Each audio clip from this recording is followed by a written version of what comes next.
नमस्कार, आप देख रहे हैं दूरदर्शन किसान। स्वागत है आपके अपने कार्यक्रम कृषि दर्शन में। मैं हूं आपके साथ मोनालिसा। कृषि से जुड़ी हुई नई तकनीकें, नए शोध, राष्ट्रीय स्तर पर सम्मानित किसानों के सफलता के मंत्र और इसके साथ ही खेती किसानी से जुड़ी वो तमाम जानकारियां जिन्हें आपके लिए जानना जरूरी है, वो सब हम लेकर हाजिर हैं आज के इस कार्यक्रम में अपने 3 सेगमेंट के माध्यम से। विज्ञान और किसान, कृषि स्टार्टअप और फार्मिंग इंडिया। तो आइए शुरू करते हैं आज का ये कार्यक्रम।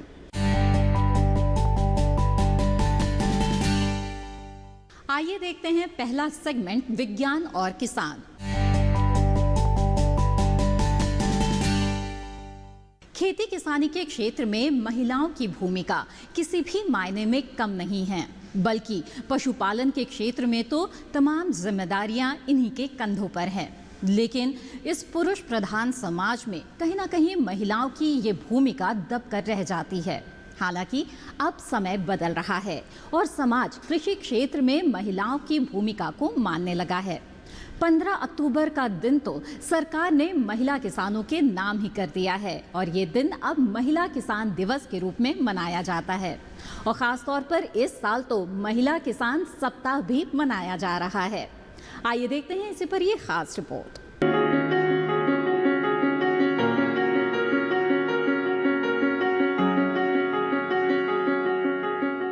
देश की 70% आबादी गांवों में बसती है और गांवों की ज्यादातर आबादी खेती से जुड़ी है। खेती में काम करने वाली महिलाओं की संख्या किसी भी हिसाब से कम नहीं है। 2011 की जनगणना बताती है कि हमारे देश में 6 करोड़ से भी ज्यादा महिलाएं किसी न किसी रूप में खेती कर रही हैं। ये तादाद कई देशों की कुल जनसंख्या से भी ज्यादा है। आर्थिक रूप से सक्रिय 80% महिलाएं कृषि क्षेत्र में हैं। इनमें से लगभग 33% मजदूर और 48% स्वनियोजित किसान हैं। NSSO की रिपोर्ट के मुताबिक भारत में लगभग 18% खेतीहर परिवारों का नेतृत्व महिलाएं ही करती हैं। खाद्य एवं कृषि संगठन कहती है कि भारतीय कृषि में महिलाओं का योगदान लगभग 32% है, जबकि पहाड़ी राज्यों, पूर्वोत्तर भारत और केरल में कृषि और ग्रामीण अर्थव्यवस्था में महिलाओं का योगदान पुरुषों के मुकाबले कहीं अधिक है। इन राज्यों की 48% महिलाएं कृषि संबंधी रोजगार में शामिल हैं, जबकि 7.5 करोड़ महिलाएं दूध उत्पादन और पशुधन प्रबंधन जैसे कामों से जुड़ी हैं। ये बात अलग है कि महिलाओं के इस योगदान को उतनी मान्यता नहीं मिल सकी जितनी मिलनी चाहिए थी। हालांकि पिछले कुछ सालों में हालात बदले हैं। 2007 में किसानों के लिए बनी राष्ट्रीय कृषि नीति में खेती बाड़ी से जुड़ी महिलाओं को अत्यधिक महत्व दिया गया और कृषि विकास एजेंडे में उनसे संबंधित मुद्दों को भी प्राथमिकता मिली।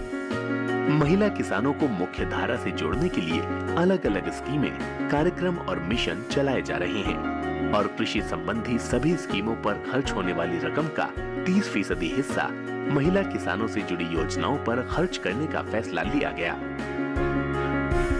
देश में महिला किसान सशक्तिकरण परियोजना भी चलाई जा रही है। इसके दायरे में 24 राज्यों की 36 लाख से भी ज्यादा महिलाएं आ चुकी हैं। खास परियोजना में 30 लाख से अधिक गांवों को कवर कर लिया गया है। कृषि में महिलाओं की भूमिका को ध्यान में रखते हुए 1996 के दौरान भुवनेश्वर में केंद्रीय कृषिरत महिला संस्थान की स्थापना की गई। ये संस्थान कृषि में महिलाओं से जुड़े अलग अलग पहलुओं पर काम करता है। इसके अलावा भारतीय कृषि अनुसंधान परिषद के 100 से भी अधिक संस्थानों की ओर से महिलाओं की मेहनत में कमी लाने और उन्हें सशक्त बनाने के लिए तकनीकें विकसित की गई हैं। देश के हर जिले में कृषि विज्ञान केंद्र मौजूद है। हर कृषि विज्ञान केंद्र में एक गृह विज्ञान विंग की सुविधा उपलब्ध कराई गई है। 2016-17 के दौरान महिलाओं से जुड़ी 21 तकनीकों का मूल्यांकन किया गया और 2,56,000 महिलाओं को कृषि संबंधी विषयों में प्रशिक्षण दिया गया। इसमें सिलाई, निर्माण, मूल्यवर्धन, ग्रामीण हस्तकला, पशुपालन, मधुमक्खी पालन, मुर्गी पालन और मछली पालन जैसे प्रशिक्षण शामिल हैं। महिलाओं को क्षमता निर्माण जैसी गतिविधियों के माध्यम से सूक्ष्म क्रेडिट के साथ जोड़ा जा रहा है। साथ ही सूचना तक उनकी पहुंच सुनिश्चित की जा रही है।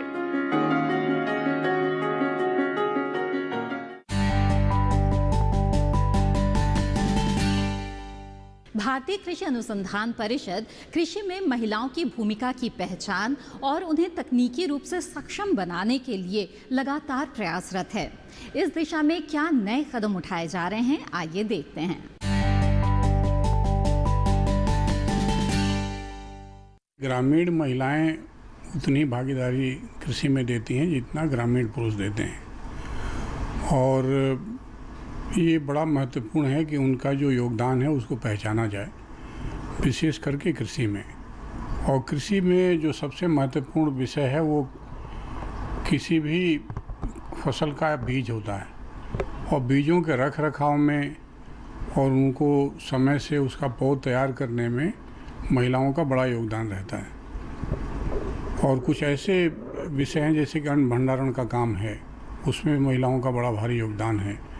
साथ में जो कृषि की क्रियाएं हैं, धान की रोपाई है या निराई है या और भी जो आप कह सकते हैं कृषि की क्रियाएं हैं, उसमें महिलाओं का उतना ही योगदान है जितना पुरुषों का है। और अब आने वाले दिनों में या चाहे आज की परिस्थिति में भी आप देखें, जबकि ज़्यादातर माइग्रेशन गाँव से शहरों की तरफ होता है, तो कई घरों में महिलाएं हैं पूरे कृषि की जिम्मेदारी निभाती हैं।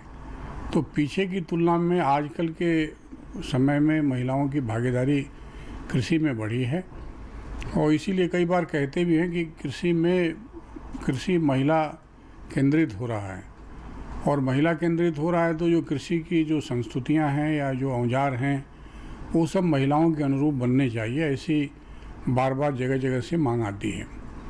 और इसको भी देखते हुए चूँकि महिलाएं थोड़ा संकुचित स्वभाव की हैं, गाँव की खास करके महिलाएं बाहर नहीं निकल पाती हैं, तो इसलिए उनके लिए विशेष जो प्रशिक्षण के कार्यक्रम हैं उनका आयोजन हो, उनके लिए विशेष गोष्ठियों का आयोजन हो, और जो कृषि में प्रसार कार्यकर्ता हैं उनमें भी महिलाओं का यदि भर्ती हम करेंगे तो वो जाकर के ग्रामीण महिलाओं से ज़्यादा बात कर पाएंगी। तो कुल मिलाकर मैं कह सकता हूँ कि कृषि में महिलाओं का अमूल्य योगदान है, और 50% का योगदान तो मूलतः है ही है, लेकिन जो पहाड़ी क्षेत्र आप देखें वहाँ पर कई जगह आप 70 से 80% योगदान ग्रामीण महिलाओं का कृषि में देखते हैं, क्योंकि वहाँ पुरुष ज़्यादातर बाहर शहरों में नौकरी के लिए आते हैं, और ऐसे में महिलाएं ही घरों पर रह जाती हैं जो खेती का कार्य देखती हैं। तो एक स्वभावतः एक मूल किसान के रूप में महिलाओं की पहचान अब होनी चाहिए, और अभी कई राज्यों ने ऐसा किया भी है कि उनके नाम से ज़मीन भी सरकार कर रही है, जिससे कि पूरी व्यवहारिकता में वो कृषि का योगदान कर पाएँ। भारतीय कृषि अनुसंधान परिषद ने एक महिला कृषि में महिला पर ही एक संस्थान की स्थापना की है भुवनेश्वर में, और साथ में 2-3 हमारे जो संस्थान हैं जो कि कृषि उपकरण बनाते हैं। तो वो विशेष रूप से जो महिलाएं जो खेती में काम करती हैं उनमें से श्रम, या आप कह सकते हैं ड्रजरी जिसको कहते हैं, अत्यधिक श्रम हो या जो श्रम जो कि आवश्यक न हो, उसको कैसे दूर किया जाए, ऐसे यंत्र बना रही हैं, महिलाओं के लिए उपयोगी हैं। और इसमें कई तरह के यंत्र हैं, चाहे खेत में चलाने वाले हों, चाहे कुछ बोझा सिर पे ढोना हो, बोझ कोई हो उसको ढोना हो, उसके लिए भी एक सपोर्ट का सिस्टम इस तरह के इक्विपमेंट बनाए हैं। लेकिन साथ में आप ये भी देखेंगे कृषि में बड़ा तेज़ी से बदलाव हो रहा है। जैसे गेहूं और धान की कटाई ज़्यादातर आजकल कंबाइन से होती है, जिसमें कि न पुरुष का ज़्यादा आप कह सकते हैं प्रयोग होता है, ना महिला का ज़्यादा प्रयोग होता है इस कार्यों में। लेकिन जो छोटे छोटे कार्य हैं, जैसे कि खेत में रुपाई का काम है, उसके लिए भी मशीन आ गई है, उसको भी आगे बढ़ाने की बात है।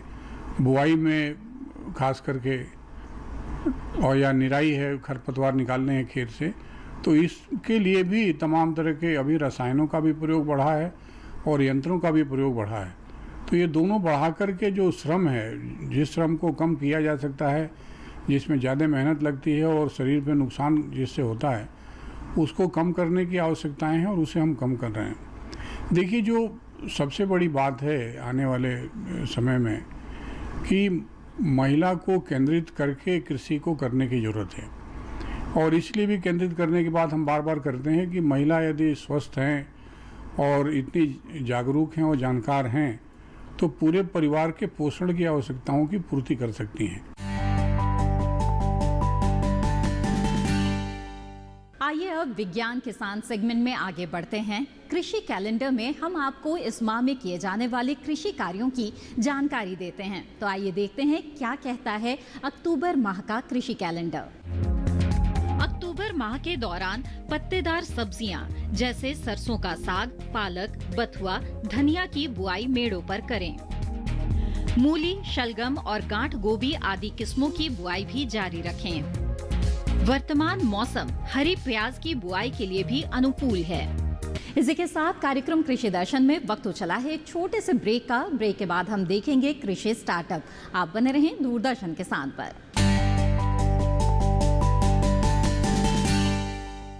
अरे भाई, सुना नहीं क्या? केसीसी ने किसानों का जिंदगी बदल दिया है। देश के छोटे किसान 1,60,000 रुपए तक का कर्ज बिना किसी गारंटी को ले पाएंगे। ब्याज खोरों से भी पीछा छुटा। मैं तो जैविक खेती का पूरा सामान मंगा लिया। केसीसी का भी कोई दबाव नहीं है। ब्याज चुकाने के लिए पूरा 1 साल मिलता है। समय पर भुगतान करने पर केवल 4% के सालाना ब्याज पे लोन मिल गया मुझे। अपना आधार कार्ड, लेटेस्ट फोटो और जमीन के कागजात लेके अप्लाई करो बस। और नामांकन भरने के लिए जेब भी ढीली नहीं करनी पड़ी।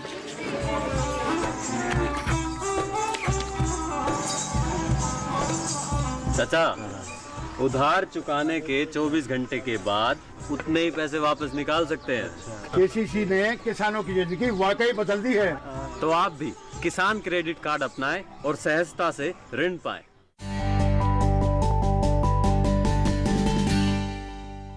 ब्रेक के बाद आप सभी का फिर से स्वागत है। आप देख रहे हैं कार्यक्रम कृषि दर्शन। आइए देखते हैं हमारा अगला सेगमेंट कृषि स्टार्टअप।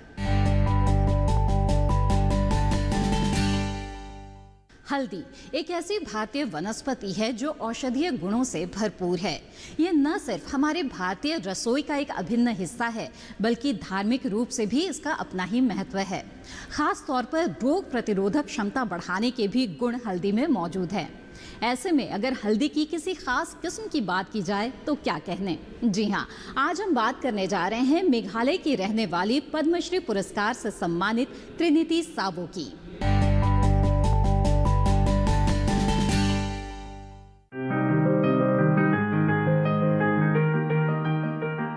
मेघालय जिला पश्चिम जैंतिया हिल्स की रहने वाली आदिवासी महिला किसान त्रिनिती सावो हल्दी की खेती करती हैं और महिला किसानों के समूह से जैविक हल्दी की खेती करवाती हैं। उनकी इस पहल से महिला किसानों की आय 3 गुना तक बढ़ चुकी है। यही कारण है कि इन्हें पद्मश्री पुरस्कार से नवाजा गया है। त्रिनिती ने 25 महिला किसानों के साथ मिलकर मुलियह गांव में स्पाइस बोर्ड की मदद से हल्दी की खेती की शुरुआत की थी। 4 साल के अंदर 800 किसान मिलकर अब लकडोंग किस्म की हल्दी की खेती कर रही हैं। त्रिनिती के संगठन से 100 से ज्यादा स्वयं सहायता समूह की महिलाएं जुड़ी हुई हैं, जो हल्दी की खेती कर रही हैं। जैविक खेती के विकास में अपने काम के लिए 2020 में पद्मश्री से सम्मानित होने वाली सावो ने जैविक खेती के तरीकों के माध्यम से हल्दी के शुद्ध और सबसे शक्तिशाली रूप को विकसित करने के लिए अपने गांव मुलिह मेघालय में लगभग 800 महिलाओं को प्रशिक्षित किया है। लकडोंग हल्दी की कहानी गरीब महिलाओं के एक समूह की कहानी है, जो खेती के लिए खुद के लिए एक स्थायी अर्थव्यवस्था बनाने के लिए एक साथ आती हैं। ये महिलाएं जैविक खेती के तरीकों और पर्यावरण के प्रति समर्पण का पालन करती हैं।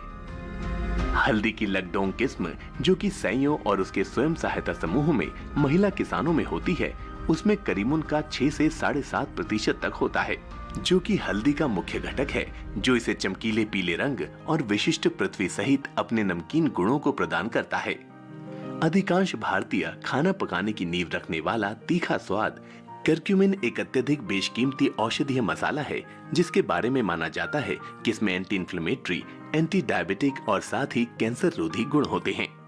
मेघालय की जैंतिया पहाड़ियों में स्वदेशी रूप से उगाए गए लकडोंग हल्दी को व्यावसायिक रूप से बिकने वाली हल्दी में सोने का मानक माना जाता है। भारतीय कृषि अनुसंधान परिषद के अनुसार लकडोंग हल्दी में कर्क्यूमिन की मात्रा 7% होती है। दवाओं में इसका प्रयोग बहुत होता है। सामान्य हल्दियों की प्रजाति में कर्क्यूमिन की मात्रा 2 से 5% तक ही होती है। आयुर्वेद में हल्दी का उपयोग कई दवाइयों के निर्माण में होता है। हल्दी की गुणवत्ता का आधार इसमें पाए जाने वाले रंगीन पदार्थ कर्क्यूमिन व वाष्पशील तेल की मात्रा है। सूखी हल्दी या चूर्ण में करक्यूमिन की मात्रा 2.6 से 6.6% तक होती है। यदि किसान हल्दी की खेती जैविक तकनीक से करें तो अच्छी उपज के साथ साथ अच्छा लाभ भी ले सकते हैं। जैविक तकनीक से खेती में लागत बहुत कम आती है। ये भी है कि कम खर्च में किसान अधिक मुनाफा कमा सकते हैं। त्रिनिति सावो का मानना है कि हल्दी की जैविक खेती कर किसान अपनी आय दोगुनी करने में सफलता हासिल कर सकते हैं।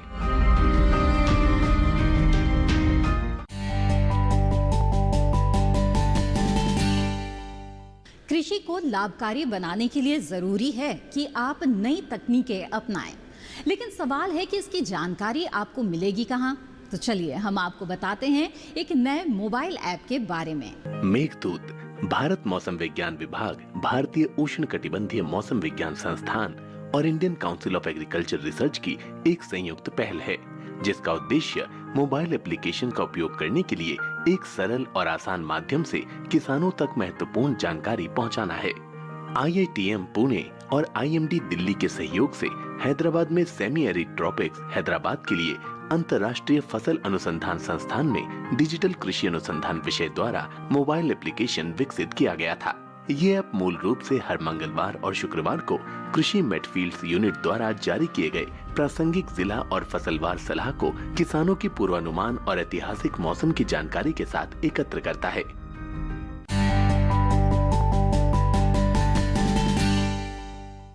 कृषि दर्शन कार्यक्रम में वक्त हो चला है एक छोटे से ब्रेक का। ब्रेक के बाद बात होगी वैभव सम्मेलन और एग्री इंफ्रा फंड के बारे में। आप बने रहें दूरदर्शन किसान पर।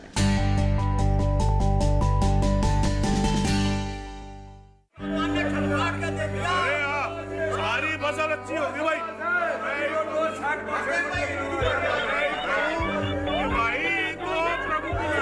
और अब एक जरूरी सूचना, देश के कुछ राज्यों में किसानों द्वारा बड़े पैमाने पर पराली जलाने से आसमान में धुंध छा गई है। लाखों लोगों को सांस लेने में तकलीफ हो रही है।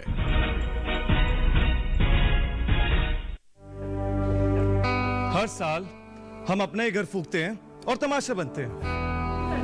ना, मैं ना मानता। ये काम तो बरसों से होता आ रहा है, अब ऐसा क्या नया आ गया? जे देख लो हमारे रतन काका, पिछले साल की पराली जलाने से जो इनकी खांसी उठी थी, जे अब तक चल रही है। और तो और हमारे सोना उगलने वाली धरती भी बंजर पड़ रही है। बेटा, तुम्हारी बात मान भी ले, पर एक बात बताओ कि पराली को ठिकाने लगाने में भी तो लागत आती है, और ये आग जलाने से ये काम आसानी से हो जाता है। काका, जे बात ना रही, हम कह रहे हैं। देखो, मेरे पास कुछ मशीनों की तस्वीरें भी हैं, मैं तुम्हें दिखाता हूं। ये देखो, ये है हैप्पी सीडर, ये है मल्चर, ये है जीरो टिल ड्रिल, ये है स्ट्रॉ चॉपर, ये है रिवर्सिबल मोल्ड बोर्ड प्लॉ, और ये है रोटावेटर। ये सारी मशीनें अब 50% अनुदान पे मिल रही है, और तो और कस्टम हायरिंग केंद्र लगाने पर सरकार से 80% का अनुदान भी मिलेगा।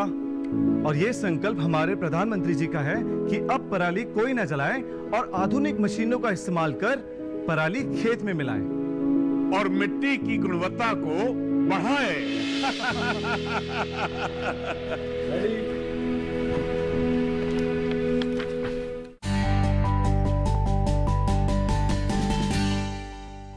ब्रेक के बाद आप सभी का फिर से स्वागत है आपके अपने कार्यक्रम कृषि दर्शन में।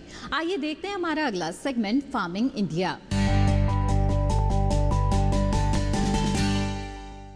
खेती किसानी को अगर फायदेमंद और टिकाऊ बनाना है तो इसके लिए नई तकनीकें बेहद आवश्यक है, और इसलिए कृषि के क्षेत्र में नए शोध को बढ़ावा देने के लिए लगातार कई तरह के प्रयास किए जा रहे हैं। आइए देखते हैं इसी पर यह खास रिपोर्ट।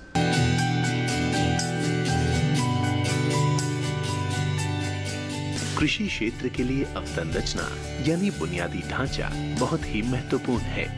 आंकड़े बताते हैं 15 से 20% उपज खरीदार तक पहुंचने से पहले ही बर्बाद हो जाती है।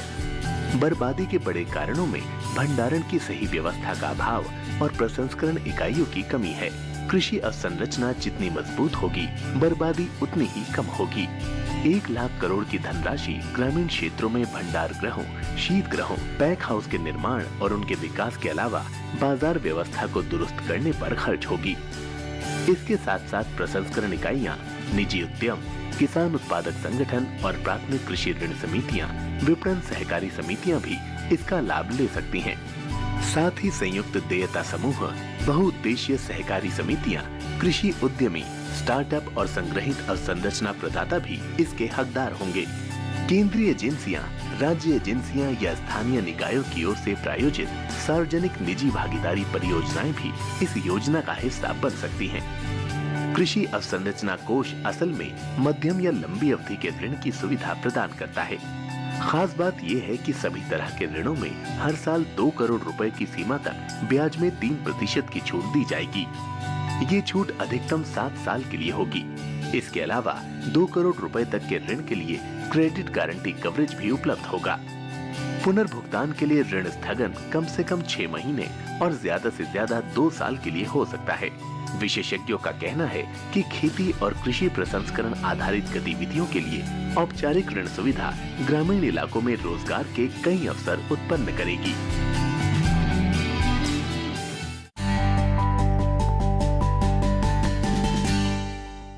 कार्यक्रम के इस भाग में हम आपको दिखाते हैं वे ट्वीट्स जो खेती के संबंध में किए गए हैं।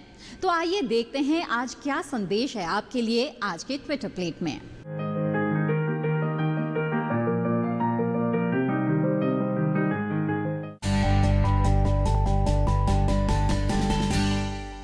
खेती किसानी तो आप अपने अनुभव और आसपास के किसानों को देखकर भी बखूबी कर सकते हैं, लेकिन अगर कृषि विशेषज्ञों की सलाह मिल जाए तो खेती किसानी को और बेहतर बनाया जा सकता है। तो आइए जानते हैं क्या है आपके लिए कृषि वैज्ञानिकों की सलाह।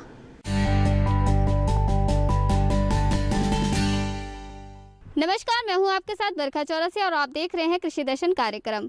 किसान भाइयों, आपकी सारी ही समस्याओं का सवाल के जवाब हम देते हैं कृषि दर्शन कार्यक्रम में। आज हम कृषि दर्शन कार्यक्रम के माध्यम से आपके सवालों के जवाब देंगे। हमारे साथ इस वक्त मौजूद है JPS दबास, प्रधान वैज्ञानिक पूसा संस्थान से। सर, पहला सवाल हम ले रहे हैं उत्तर प्रदेश आजमगढ़ से ब्रिजेश जी हैं। उन्होंने पूछा है कि आंवला में जो फल झड़ रहे हैं उसका क्या करें। अक्सर हम लोग जितने भी पौधे लगाते हैं, खासकर फलदार पौधे लगाते हैं, ये पौधे जो पेरिनियल होते हैं उनमें समय समय पे खाद की मात्रा की आवश्यकता होती है जो हम देते नहीं हैं। तो जब भी सूक्ष्म पोषक तत्वों की कमी हो जाती है तो उससे फल झड़ने की समस्या आ सकती है। तो मैं इनको यही कहूँगा कि अब तो जो फल आ रहे हैं इनको आएंगे, आने के बाद में जब इसमें दोबारा फ्लावरिंग हो फरवरी मार्च में, उससे पहले देसी खाद की पर्याप्त मात्रा अगर डालेंगे तो बहुत अच्छा रहेगा। दूसरी बात यह है कि जितने भी फलदार पौधे हैं उनमें जितनी पेड़ की क्षमता होती है उससे कहीं अधिक फल आते हैं। तो कुछ फल तो गिरने ही होते हैं, अगर वो नहीं गिरेंगे तो दूसरे फलों का आकार पूरा नहीं हो पाएगा, बढ़ नहीं पाएगा। तो इसलिए आप फल समस्या से ना घबराएं। आपके जो भी आंवले लगे हुए हैं उनका आकार बढ़ेगा और आपको अच्छा भाव मिलेगा। और आगे से अपने पौधों में संतुलित मात्रा में खाद का अगर प्रयोग करते हैं तो फल झड़ने की समस्या काफ़ी हद तक कम हो जाएगी। अगला प्रश्न ले लेते हैं सर। राजस्थान से राम बाबू जी हैं जो पूछ रहे हैं कि सोयाबीन की फसल में फल नहीं आ रहे हैं, उसके लिए वो क्या करें। राम बाबू जी, हमारी जो सोयाबीन की किस्में हैं वो 2-3 किस्में के प्रकार की होती हैं। एक तो जल्दी पकने वाली, एक मध्यम पकने वाली, एक कुछ देर से पकने वाली हैं। अगर आपका पौधा ठीक से खड़ा और देर से पकने वाली फसल है तो आप उसमें फूल आएंगे, फलियाँ भी बनेंगी और आपको उसकी पूरी पैदावार मिलेगी। क्योंकि ऐसा नहीं हो सकता कि पौधा ठीक ठाक है और उसमें फूल ना आए या फल ना आए। फल आएंगे, अवश्य आएंगे, लेकिन आगे से जब भी आप सोयाबीन की या कोई और खेती करते हैं तो आप किस्म का चुनाव अपने क्षेत्र के अनुसार करें और ये भी देखें कि आपके पास में कितने संसाधन मौजूद हैं, कब तक पानी मौजूद है और कब आपको फसल आए तो अच्छा रहेगा। तो उसी प्रकार से अगर किस्म का चुनाव करते हैं तो आपको समय पे फलियाँ भी आएंगी, लगेंगी भी और आपको अच्छी पैदावार भी मिलेगी। तो इसके लिए किस्म का चुनाव ठीक होना बहुत ज़रूरी है। इसमें कोई दूसरी समस्या मुझे नहीं लग रही है। शौकीन खान जी हैं हनुमानगढ़ से जो कि पूछ रहे हैं कि मूंगफली की फसल में पानी कब दें। शौकीन खान जी, आपका सवाल बहुत ही अच्छा है। मूंगफली एक तिलहनी फसल है और ये दलहनी उसमें भी आती है। तो ये फसल एक ऐसी है जो हमारे किसानों को इससे काफ़ी लाभ मिलता है। और ख़ासकर राजस्थान और अगर हम गुजरात और आंध्रा की बात करें तो इन क्षेत्रों में इसकी पैदावार भी काफ़ी बड़ी मात्रा में होती है। तो मूंगफली की फसल में कुछ खास क्रिटिकल स्टेजेस होती हैं जिसमें पानी आना बहुत ज़रूरी होता है। वैसे तो नमी हमेशा ही बरकरार रहनी चाहिए क्योंकि पौधे को पानी की आवश्यकता होती है, बुआई के समय भी होती है, बुआई के बाद में भी होती है। लेकिन कुछ अवस्थाएं ऐसी होती हैं जो बहुत क्रिटिकल होती हैं, जो बहुत क्रांतिक अवस्थाएं होती हैं, जहाँ पे पानी की नमी की कमी नहीं होनी चाहिए। उसमें मूंगफली फसल में जो पहली अवस्था है वो है फूल आने की। जब पौधे में फूल आने लगते हैं उसमें पानी की कमी नहीं होनी चाहिए, जिससे फूल ठीक से आएँ। दूसरी अवस्था पैकिंग की, कि जिसमें जो उसके जो पॉड्स हैं वो ज़मीन की तरफ चलने लग जाए, तो वो भी एक ऐसी अवस्था जहाँ पे पानी की कमी नहीं होनी चाहिए। और जो तीसरी क्रांतिक अवस्था मूंगफली की फसल में है वो है पॉड फॉर्मेशन की, कि जब फलियाँ बनने लग जाएँ इस समय भी पानी की कमी नहीं होनी चाहिए, नहीं तो आपकी पैदावार पर प्रतिकूल प्रभाव पड़ सकता है। तो इन अगर 3 स्टेजों पर पानी का अगर ध्यान रखेंगे तो सरते ही आपको अच्छी फसल मिलेगी। वैसे पौधे को हमेशा ही सीमित मात्रा में पानी उपलब्ध रहना चाहिए, जिससे कि पौधे की बढ़वार अच्छी हो, जड़ों का विकास अच्छा हो और हमें अच्छी पैदावार मिल सके। बहुत बहुत धन्यवाद आपका इतनी सारी जानकारियों के लिए। तो किसान भाइयों, आपको हमारे प्रधान वैज्ञानिक जी ने बहुत सारी समस्याओं के हल बताए हैं। आशा करते हैं ये जानकारियाँ आपके लिए लाभकारी होगी। इसी के साथ कृषि दर्शन की आज की कड़ी में बस इतना ही। दीजिए इजाजत, नमस्कार।